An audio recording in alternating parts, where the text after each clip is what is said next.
పచ్చిక బయళ్ళు ఆధ్యాత్మిక కార్యక్రమమునకు మీ అందరికీ ప్రేమపూర్వక ఆహ్వానాన్ని తెలియజేస్తా ఉన్నాను. ఈ సమయమందు మనము కీర్తనల గ్రంథాన్ని ధ్యానం చేస్తున్నాము. ప్రథమ స్కందములో ఉన్నటువంటి 41 కీర్తనలో మొదటి కీర్తన మనం ధ్యానం చేస్తూ ఉన్నాము. ఈ మొదటి కీర్తన యొక్క పరిచయాన్ని కనుక మనం పరిశీలించినప్పుడు, గ్రంథకర్త ఎవరని మనం ప్రశ్నించినప్పుడు అనేక కీర్తనల పైన వారి పేర్లు వ్రాయబడి ఉన్నాయి, కానీ గ్రంథకర్త పేర్లు ఈ మొదటి కీర్తన పైన ఎవరూ లేరు. పరిశుద్ధాత్మ దేవుడే మన కోసం రాయించడం జరిగింది.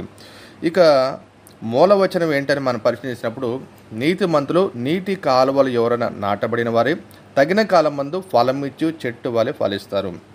ముఖ్యాంశం ఏంటని మనం పరిశీలించినప్పుడు, భక్తిహీనుల గురించి, భక్తిపరుల గురించి, పరిశుద్ధుడు పాపి గురించి ఒక అద్భుతమైన సందేశం తెలియజేయడం జరిగింది. కీలక పదాలు అంటే ధర్మశాస్త్రము, చెట్టు, పొట్టు. చాలా రైమింగ్ వర్డ్స్. చెట్టు వలె ఫలిస్తారా, పొట్టు వలె ఎగిరిపోతారా. ఇది ఏ రకమైన కీర్తన అని మనం పరిచయం చేసినప్పుడు, గత ఎపిసోడ్లో కీర్తన గ్రంథం యొక్క పరిచయంలో 7 రకాల కీర్తనలు ఉన్నాయని చెప్పడం జరిగింది. దాంట్లో మొట్టమొదటిగా డైడాక్టిక్ సామ్, అంటే సందేశాత్మకమైన, ఉపదేశాత్మకమైన కీర్తనలో ఇది మొట్టమొదటిది. అంటే ప్రపంచ ప్రజలందరికీ దేవుడు గొప్ప సందేశాన్ని ఈ కీర్తన తెలియజేశాడు. ఈ యొక్క కీర్తనలోని, ఈ కీర్తన గ్రంథంలో 5 పుస్తకాల సమూహం చెప్పాం కదా. ప్రతి పుస్తకం కూడా ధర్మశాస్త్రంతో పోల్చబడింది. మొదటి పుస్తకం ఏమో ఆదికాండంతో, రెండవ పుస్తకం ఏమో నిర్గమకాండంతో, మూడవ పుస్తకం ఏమో లేవీకాండంతో, నాలుగవ పుస్తకం ఏమో సంఖ్యాకాండంతో, ఐదవ పుస్తకము ఆ ద్వితీయోపదేశకాండంతో పోల్చబడినటువంటి గొప్ప ఆ యొక్క అనుభవం ఉంది. ద బుక్ ఆఫ్ సాల్టర్ అనే దాంట్లో ఇది మెన్షన్ చేయబడింది. అంటే అద్భుతమైన పోలిక. ఈ కీర్తన గ్రంథంలో 150 కీర్తనలు కూడా ధర్మశాస్త్రంతో పోల్చబడిందని బైబిల్ పండితులు చెప్తా ఉన్నారు. అయితే ఒక కీర్తనలోని మంచి, చెడు, ఇరుకు మార్గము, విశాల మార్గము, దీవెన, శాపము, పాపి, పరిశుద్ధుడు, నిత్య జీవము, నిత్య మరణం గురించి ఒక విభజన రేఖ కనబడతా ఉంది. ఈ యొక్క కీర్తన భావోద్రేకంతో ప్రారంభమవుతా ఉంది. అంటే ఆశీర్వాదంతో ప్రారంభమై శాపంతో ముగిస్తూ ఉంది. ఈ యొక్క కీర్తనలో క్రీస్తు యొక్క సందేశం చాలా అద్భుతంగా మనకి వినబడుతూ ఉంది. కొండ మీద ప్రసంగం యేసుక్రీస్తు ప్రభుల 2000 సంవత్సరాల క్రితం మత్తయి సువార్త 5వ అధ్యాయం, 6వ అధ్యాయం, 7వ అధ్యాయంలో ఏ విధంగా గొప్ప సందేశాన్ని ప్రపంచ మానవాళికి తెలియజేశారో, నేటికి కూడా ఆ మాటలో ప్రతిధ్వనింపజేస్తున్నట్టుగానే దేవుని యొక్క మొదటి కీర్తనలో కూడా దేవుని సందేశం మనకు వినబడుతూ ఉంది. ఈ యొక్క మొదటి కీర్తన 2 భాగాలుగా మనం విభజన చేయాలి. మొదటి 3 వచనాలేమో ఆ యొక్క భక్తిపరుల గురించి, 4 నుంచి 6వ వచనం వరకు భక్తిహీనుల గురించి మనం విభజించవచ్చు. ఆత్మీయులకైతే ఈ యొక్క కీర్తన అతి సంతోషభరితం, ఎగిరి గంతులు వేసే కీర్తన. కానీ భక్తిహీనులకు మాత్రం హెచ్చరికతో కూడిన కీర్తన. ఇక కీర్తన భాగం లోపలికి వెళ్ళినప్పుడు మొదటి వచనము, దుష్టుల ఆలోచన చొప్పున నడవక, పాపుల మార్గమున నిలవక, అపహాసకులు కూర్చున్న చోటను కూర్చుండక. అద్భుతమైన పదాలండి. చూడండి, చిన్నపిల్లలకు కానీ, యవ్వనస్తులు కానీ, మధ్య వయసులో ఉన్నవారికి కానీ, వృద్ధులు కానీ, ఎవరికైనా ప్రపంచంలో ఏ స్థితిలో, ఏ వయసులో ఉన్నవారికైనా సరే ఈ మాటలు ప్రతి స్టేజ్లో కూడా మనకి ఒక దీవెనకరమైన, ఒక హెచ్చరికతో కూడా, ఒక ఆశీర్వాదంతో కూడా మాటలు. చూడండి, నిలవక, నడవక, నిలవక, కూర్చుండక, దుష్టుల ఆలోచన చొప్పున నడవక. ఈ మొదటి మాట మీదే మనం ఒక ప్రసంగం తయారు చేసుకోవచ్చు. ఆదికాండంలో ఏదెను వనములో దుష్టుని మాట విని ఆ యొక్క అవ్వ, ఆదాము ఈ ప్రపంచానికి మరణాన్ని తీసుకొచ్చారండి. కొత్త నిబంధనలు కూడా చూస్తే పరిశుద్ధాత్మ దేవుడు సంఘాన్ని కట్టిన తర్వాత ఆ సంఘములో అననీయ సభ్యురాలు దేవుని యొక్క పేతురికి చూడండి పేతురితో అబద్ధమాడి వారు ఒక్కరోజే భార్య భర్తలు మరణించాడు. చూడండి, అపవాది ఏ విధంగా కుటుంబాల్లో దాడి చేస్తాడని చెప్పడానికి మొదటి వచనం కనబడతా ఉంది. పాపుల మార్గమున నిలవక. మనం ఎక్కడ నిలుస్తున్నామో మనొకసారి బేరీజు వేసుకోవాలి. అపహాసకులు కూర్చుని చోటను కూర్చుండక. సో మనం ఎక్కడ కూర్చుంటున్నామో, దేంతో, ఎంత సమయాన్ని, టీవీ ముందు కూర్చుంటున్నామా, లేదా మొబైల్ ముందు కూర్చుంటున్నామా, దేవుని దగ్గర కూర్చుంటున్నామా, మనం నిత్యం కూడా పరిశీలన చేసుకుంటూ ఈ యొక్క 3 మాటల మీద గొప్ప ప్రసంగాలు తయారు చేసుకోవచ్చు. ఈ 3 మాటలు చూస్తుంటే నాకు చిన్ననాటి తెలుగు చదివినటువంటి ఆ పాఠ్యాంశాలు ఒక పాఠం పేరు గుర్తొస్తూ ఉంది, 3 ప్రమాణాలని. గాంధీ మహాత్ముడు భారతదేశం నుంచి ఇంగ్లాండ్కి వెళ్ళడానికి ముందు ఆ తల్లిదండ్రులు ఎంతో భయపడిపోయారు. తల్లి సస్యమేర వద్దు, అక్కడ కల్చర్ బాగోదు, అక్కడ ట్రెడిషన్ బాగోదు అని చెప్పి భయపడిపోతున్నప్పుడు వేరే మాస్టర్ ద్వారా ఒప్పించినప్పుడు 3 ప్రమాణాలు చేయించింది. మొట్టమొదటి అంటే, నీవు మద్యము సేవించకూడదు. రెండోది ఏంటంటే నీవు మాంసము ముట్టకూడదు. మూడోది ఏంటంటే చెడు సహవాసం చేయకూడదని చెప్పి 3 ప్రమాణాలు చేసిన తర్వాత అప్పుడు గాంధీ మహాత్ముడు లా చదవడానికి ఇంగ్లాండ్ వెళ్ళాడు. ఆ ప్రమాణం తర్వాత మరొక నానుడు ఏంటంటే గాంధీ మహాత్ముడు ద్వారా వచ్చిన నానుడి, చెడు మాట్లాడకు, చెడు చూడకు, చెడు వినకు. 3 కోతుల ఆ సారాంశాన్ని బహుశా అతడు చెప్పాడని ఒక నానుడి ఉంది. సో ఏదేమైనప్పటికీ కూడా ఈ 3 వాక్యాలు మన ఆత్మీయ జీవితానికి గొప్ప హెచ్చరికలు. మన రోడ్డు మార్గం వెళ్తున్నప్పుడు అనేక హెచ్చరికలు మనకి కనబడుతుంటాయి, అలా వెళ్ళాలి, ఎలా వెళ్ళాలని చెప్పి. సో ఆ విధంగానే ఆధ్యాత్మిక జీవితంలో మనకి ఇవన్నీ కూడా ఒక సైన్ బోర్డ్స్ అనమాట. సో ఇంటి ముందు ఏ విధంగా కుక్క ఉంది జాగ్రత్తగానే ఒక సైన్ బోర్డు పెడుతుంటారో, సో బంధువులు వచ్చినప్పుడు, ఆత్మీయులు వచ్చినప్పుడు అవి అరవగాని, స్ట్రేంజర్స్ అపరిచితులు వచ్చినప్పుడు అవి అరుస్తూ ఉంటాయి. సో దేవుని యొక్క వాక్యం కూడా మన నిత్యం కూడా మనకు ఒక గొప్ప హెచ్చరిక తెలియజేస్తూ ఉంది. ఇక 2వ వచనం గురించి మాట్లాడినప్పుడు, యెహోవా ధర్మశాస్త్రమునందు ఆనందించు, దీవారాత్రము దాన్ని ధ్యానించువాడు ధన్యుడు. దేవుని యొక్క ధర్మశాస్త్రము అంటే దేవుని యొక్క ధర్మశాస్త్రం పాత నిబంధన ప్రకారం 5 పుస్తకాలే. కానీ ఇప్పుడైతే ఈ కాలంలోనైతే 66 పుస్తకాలు కూడా ధ్యానం చేయగలిగే పుస్తకాలు. ప్రతి పుస్తకంలో ప్రతి మాట కూడా మనకెంతో దీవెనకరమైందనమాట. సో మార్టిన్ లూథర్ గారు దేవుని యొక్క ధర్మశాస్త్రం ధ్యానించే దగ్గర ఒక అద్భుతమైన పోలిక కూడా చెప్పడం జరిగింది. ఏంటంటే, నేను యాపిల్ పండ్లు చెట్టు మొత్తం కూడా కదుపుతాను, ప్రతి కొమ్మను కదుపుతాను, ప్రతి రెమ్మను ఊపుతాను, ప్రతి ఆకును కూడా పరిశీలన చేస్తాను.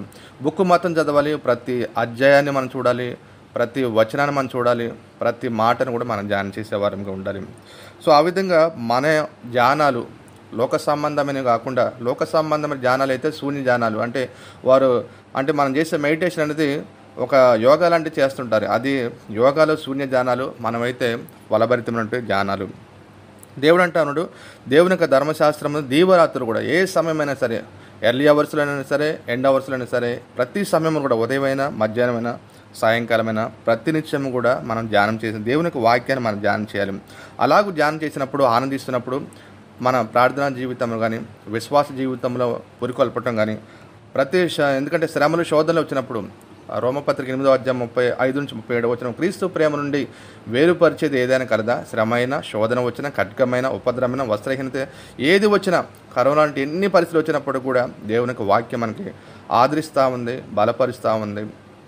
సో పాట పాడుతున్నట్టుగా నీ వాక్యమే నన్ను బ్రతికించును, నీ వాక్యం నన్ను స్వస్థపరిచిన పాట పాడుకున్నట్టుగానే దేవునికి వాక్యము సజీవమైనది, బలమైనది, 2 అంచెలను వాడి అని ఖడ్గము.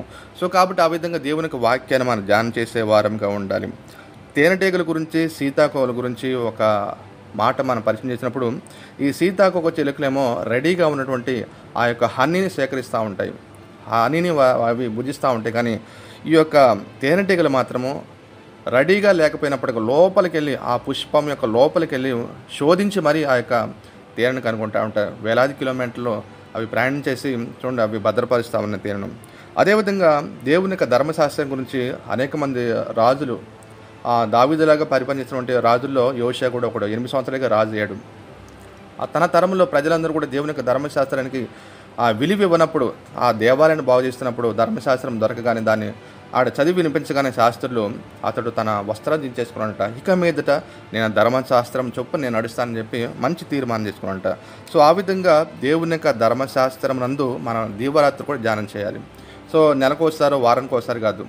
సో వయోలిన్లో ప్రపంచ ప్రసిద్ధిగాంచినటువంటి ఫ్రిజ్ క్యాసిలర్ ఏమంటాడంటే, నేను నెల రోజులు కనుక సాధన చేయకపోతే నా ప్రేక్షకులు గుర్తుపడతారు, నేను వారం రోజులు కనుక ఈ వయోలిన్ సాధన చేయకపోతే నా భార్య సాధన చేయట్లేదని గుర్తిస్తూ ఉంటుంది, ఒక్కరోజు చేయకపోతే అది నా మనస్సాక్షి, నా అంతరాత్మకి తెలిసిపోద్ది నేను సాధన చేయలేదని. సో కాబట్టి ఆ విధంగా వయోలిన్లో అంత ప్రపంచ ప్రసిద్ధిగాంచినటువంటి ఆ యొక్క మ్యూజిషియన్ అయినప్పటికీ కూడా ప్రతిరోజు కూడా దాని మీద సాధన చేస్తున్నప్పుడు దేవునికి వాక్య నిత్యం కూడా మనం ధ్యానం చేసేవారంగా ఉండాలి. ఇక 3వ వచనం దగ్గరకు వస్తే, అతడు నీటి కాలువలు ఎవరైనా నాటబడినది, ఆకు వాడక తన కాలం మందు ఫలమించే చెట్టు వలె ఉండును, అతడు చేయనంత సఫలమగును. దేవుని యొక్క వాక్యం ఒక అద్భుతమైనటువంటి మాట 3వ వచనం కనబడతా ఉంది. నీతిమంతులు నీటి కాలువలు ఎవరైనా నాటబడుతూ ఉంటారు. యేసుక్రీస్తు ప్రభువు అని చెప్పారు, నేను నిజమైన ద్రాక్షవల్లి, మీరు తీగలు. సో నాలో నాటబడి దేవుని వాక్యంలో నాటబడినప్పుడు ఆ వేరు లోపలికి వెళ్ళి లోతైన అనుభవాన్ని కలిగి మనం దేవుని కోసము మంచి ఫలాలు, తగిన కాలం ముందు ఫలాలు ఫలించగలము. ఎందుకంటే ఈరోజు అనేక మంది సోకాళ్ళు క్రైస్తవులు ఎలా ఉన్నారంటే, మాకు ఆ దీవెన కావాలి, ఈ దీవెన కావాలి, అది కావాలి, ఇది కావాలని ప్రాస్పరిటీ గాస్పెల్ ఏమంటే పరిగెత్తే వారందరికీ చురక ఇచ్చేది ఏంటంటే, ఇక దేవుని యొక్క వాక్యము హెచ్చరిక ఏంటంటే, దేవుని యొక్క నీటి కాలువలు ఎవరు నాటబడినప్పుడు దేవుడు మంచి ఫలాలు ఇస్తూ ఉంటాడు. ఆత్మీయ ఫలం ఫలించాలి. గలతీ రాసిన పత్రిక 5:22 వచనంలో ఏమనుందంటే, చూడండి ఆత్మీయ ఫలం 9 వచనాలు చూస్తే, ప్రేమ, సంతోషము, సమాధానము, దీర్ఘశాంతము, దయాళత్వము, మంచితనము, విశ్వాసము, సాత్వికము, ఆశా నిగ్రహము. చూడండి, ఏ విశ్వాసైనా నాకు ఆశా నిగ్రహం కావాలని చెప్పి పరిగెడుతున్నారా? ఏ విశ్వాసైనా నాకు సాత్వికం కావాలని పరిగెడుతున్నారా? ఏ విశ్వాసైనా చెప్పి నాకు ఆ యొక్క దయాళత్వం కావాలని చెప్పి, విశ్వాసం కావాలని చెప్పి, అదేవిధంగా నాకు దీర్ఘశాంతం కావాలని చెప్పి పరిగెత్తలేదు. కానీ లోక సంబంధమైన వాటి కోసం అనేక మంది పరిగెడుతూ ఉన్నారు. దేవుడు ప్రతిదీ ఇస్తూ ఉంటాడు. ఎందుకంటే విశ్వాసం అభివృద్ధి చెందే కొద్దీ దేవుడు తగిన కాలం మందు జ్యోతిర్మైన దేవుడు ప్రతి ఆశీర్వాదం మంచి వాళ్ళ మీద దేవుని కురిపిస్తున్నాడు, చెడ్డ వాళ్ళ మీద దేవుని కుమ్మరిస్తూ ఉన్నాడు. సో కాబట్టి ఆధ్యాత్మికంగా మనం ఒక ప్రత్యేకమైన జీవితాన్ని జీవించే మనము దేవుని కోసం మంచి ఫలాలు ఫలించే వారంగా ఉండాలని దేవుడు ఆశపడుతూ ఉన్నాడు. 52వ కీర్తన 8వ వచనంలో దావీదు అంటాడు, నేనైతే దేవుని మందిరంలో పచ్చని ఒలివ చెట్టు వలె ఉన్నానంటాడు. 92వ కీర్తన 12-13 వచనం చూస్తే, నీతిమంతులు ఖర్జూర వృక్షం వలె, అదేవిధంగా దేవదారు వృక్షం వలె దేవుని యొక్క మందిరంలో వర్ధిల్లుతుంటారంట. సో మనం ఏ విధంగా వర్ధిల్లుతున్నామో ఒకసారి బేరీజు వేసుకొని ప్రభు మాట్లాడుతూ ఉన్నాడు. ఆ తర్వాత చూస్తే 4వ వచనం దగ్గరికి వస్తే, ఈ యొక్క భక్తిహీనుల గురించి ఇక దేవుడు మాట్లాడుతూ ఉన్నాడు. భక్తిహీనులు ఎలా ఉన్నారట? దుష్టులు అలాగే ఉండక గాలి చెదరగొట్టు పొట్టు వలె ఉంటారు. 3వ వచనంలో నీతిమంతులు ఏమో చెట్టు వలె ఉంటారు. కానీ ఇక్కడ 4వ వచనం దుష్టులు ఎలా ఉంటారంట? భక్తిహీనులు పొట్టు వలె ఎగిరిపోతూ ఉంటారంట. వరి కళ్ళం దగ్గర ఆ వరి తూర్పారబడుతున్నప్పుడు ఆ పొట్టు ఏ విధంగా ఎగిరిపోతూ ఉంటుందో, దుష్టులు లేదా భక్తిహీనులు దేవుని నమ్మనవారు గాలికి చెదరగొట్టే పొట్టు వలె ఉంటారని హెబ్రీ రాసిన పత్రిక 2వ అధ్యాయంలో కూడా ఆ మొదటి వచనం చూస్తే, వారు కూడా కొట్టుకుపోయేవారిలాగా ఉన్నారంట. మనం విన్న వాక్యం ప్రకారం జీవించకపోతే కొట్టుకుపోయే అనుభవం కలిగి ఉంటాం. సో మనం చెట్టు వలె ఎదుగుదామా, పొట్టు వలె ఎగిరిపోదామని చెప్పి దేవుడు మాట్లాడుతూ ఉన్నాడు. అదేవిధంగా 5వ వచనంలో, కాబట్టి న్యాయ విమర్శలో దుష్టులను, నీతిమంతుల సభలో పాపులను నిలవరు. దేవుడు ఒక న్యాయ విమర్శ ఆ తీర్పు దినమందు మనందరికీ ఏర్పాటు చేయడం జరిగింది. హెబ్రీ 4:13 వచనం, మన అందరం కూడా దేవుని ఎదుట నిలబడేసిన రోజు రాబోతూ ఉంది. కాబట్టి దుష్టులైనా నీతిమంతులైనా సరే ఆ న్యాయ విమర్శలో ఉన్నప్పుడు దేవుడు ఆ న్యాయము మన జీవించిన జీవితాన్ని బట్టి, సో నిత్య నరకమా నిత్య జీవం అని ఉంటే పరలోకమా అని చెప్పి దేవుడు తీర్పు ఇచ్చే ఆ సమయమందు భయపడమంటూ బోధిస్తాను. 6వ వచనం దగ్గరికి వస్తే, నీతిమంతుల మార్గం యెహోవాకు తెలియను, దుష్టుల మార్గము నాశనముకు నడుపును. ఈ దుష్టుల గురించి 3 మాటలు దేవుడు బోధిస్తా ఉన్నాడు. పొట్టు లాంటి వారని, నాశనానికి వెళుతున్న వారని చెప్పి, న్యాయ విమర్శలు నిలబడతారని చెప్పి ఆ దేవాదేవుడే గొప్ప హెచ్చరిక తెలియజేస్తూ ఉన్నాడు. సో పరిశుద్ధాత్మ దేవుడు నేటి కాలంలో మనతో మాట్లాడుతున్నప్పుడు, దేవుని నమ్మని వారికి అయితేనేమి, దేవుని నమ్మి కూడా భక్తిహీన అంటే చూడండి, దేవుని నమ్మి కూడా దేవుని యొక్క మార్గమును జీవించిన వారు భక్తిహీనులుగా సాధారణంగా పేర్కొంటూ ఉంటారు. అందుకే యెషయా గ్రంథం 53:6 వచనంలో, మనలో ప్రతి వాడును తనకిష్టమైన త్రోవకు తొలగను. చూడండి, యేసుక్రీస్తు ప్రభు చనిపోవడానికి ప్రతి ఒక్కరు కూడా మనకిష్టమైన మార్గంలో నడిచామట. దేవాదేవుడు ఆదికాండంలో 6వ అధ్యాయం చూస్తే, భూమి మీద ఎందుకు మానవం తయారు చేశానని చెప్పి బాధపడ్డాడంట. యెషయా గ్రంథం 1వ అధ్యాయం 2వ వచనంలో, ఆకాశము ఆలకించము, భూమి చెవియెక్కుము, నేను నా పిల్లలను పెంచి పెంచేసాను కానీ వారు నా మీద తిరుగుబాటు చేస్తూ ఉన్నారు అని దేవుడు రోధిస్తూ ఉన్నాడు, దుఃఖపడుతూ ఉన్నాడు. మన దేవుడికి సంతోషం తీసుకొద్దామా లేదా దుఃఖాన్ని తీసుకొద్దామా మన చేతిలో ఉంది. కాబట్టి ఈ యొక్క మొదటి కీర్తనలో మనకు గొప్ప సందేశం, ఒక పరిశుద్ధుడి గురించి, ఒక పాపి గురించి, ఒక నీతి మార్గం గురించి, ఒక దుష్ట మార్గం గురించి గొప్ప సందేశం మనకు తెలియజేస్తున్నాడు. ఇక చివరిగా A.W. టోజర్ బైబిల్ పండితుల వంటి ఆ సేవకుడు చెప్పిన మాట ఏంటంటే, బైబిల్ ఒకప్పుడు మాట్లాడిన పుస్తకము మాత్రమే కాదు, ఇప్పుడు ఎల్లప్పుడూ నిరంతరం కూడా మనతో మాట్లాడేది. దేవుడు తన మాటల ద్వారా నిత్యము మనతో మాట్లాడని ఆశపడుతూ ఉంటాడు. కాబట్టి దేవుడు మాట్లాడుతున్నప్పుడు, సమయంలో ప్రవక్త బాలుడిగా ఉన్నప్పుడు, ప్రభు నీ దాసుడు ఆలకిస్తున్నాడు కాబట్టి నాతో మాట్లాడమన్నప్పుడు, దేవుడు మన హృదయాలతో నిత్యం కూడా ప్రతిదినం కూడా మాట్లాడుతూ ఉంటాడు. మనం ఏదో వారానికి ఒకసారి, నెలకు ఒకసారి మనం బైబిల్ ఓపెన్ చేయడం కాకుండా అనుదినం కూడా ప్రభు నాతో మాట్లాడమని దేవునికి వాక్యాన్ని ధ్యానిస్తున్నప్పుడు మన జీవితాలు ఫలభరితంగా మార్చబడుతుంటాయి. ఆ తర్వాత 2వ కీర్తనలకి మరికొంత సమయం తర్వాత మనం ధ్యానం చేయబోతా ఉన్నాం. ఇట్టి మాటలు దేవుడు ఫలింపజేయను గాక. మహోన్నతుడ, మహాగణుడ, నీ ఘనమైన శ్రేష్టమైన నామను బట్టి వందనాలయ్యా. ఈ యొక్క మొదటి కీర్తన ధ్యానం చేయడానికి మీరు ఇచ్చిన శ్రేష్టమైన అవకాశాన్ని బట్టి, ధ్యానం చేయడానికి మీరు ఇచ్చిన కృపను బట్టి మీకు వందనాలు ప్రభు. ఈ మాటలు ఫలింపజేయడానికి, ఈ మాటలు దీవెనకరంగా వింటున్న వారి జీవితంలో ప్రభు ఆధ్యాత్మికమైనటువంటి ఫలము, మంచి ఫలము, ఆత్మీయ ఫలం ఫలించడానికి ప్రతి ఆశీర్వాదము ప్రభు నీ బిడ్డలకు దయచేసి నీ సేవలో సాక్షిగా వాడుకోమని యేసుక్రీస్తు ప్రశస్తమైన నామని ప్రార్థన అడిగి వేడుకుంటున్నాం పరమ తండ్రి. ఆమేన్.